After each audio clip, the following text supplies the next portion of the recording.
डोंबिवलीतील सुरू असलेले राजकीय टोळी युद्ध हे केवळ स्थानिक सत्ता संघर्ष नसून लोकशाहीच्या अधःपतनाचे भयावह चित्र आहे.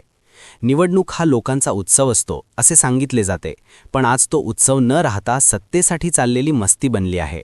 अंबरनाथ, बदलापूर आणि डोंबिवली परिसरात जलवाहिन्या फुटून हजारो लिटर पाणी वाया जात असताना प्रशासन आणि राजकीय नेते मात्र उमेदवारीच्या सौदेबाजीत गुंतलेले आहेत.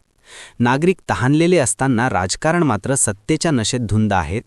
आजच्या राजकारणात निष्ठा, विचारधारा आणि लोकहित या संकल्पनांना किंमत उरलेली नाही. वर्षानुवर्षे पक्षासाठी काम करणारे कार्यकर्ते बाजूला फेकले जातात आणि ऐन निवडणुकीच्या तोंडावर पक्ष बदलून आलेल्यांना तिकीट दिले जाते.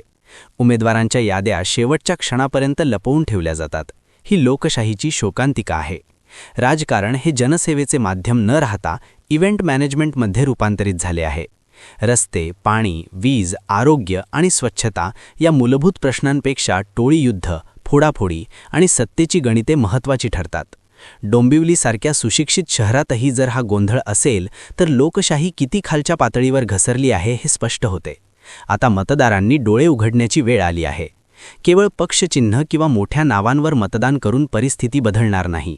काम, जबाबदारी आणि नागरिकांप्रती असलेली संवेदनशीलता हाच निकष ठरवला पाहिजे. अन्यथा टोळी युद्ध सुरूच राहील आणि शहराचे भवितव्य त्यात भरडले जाईल.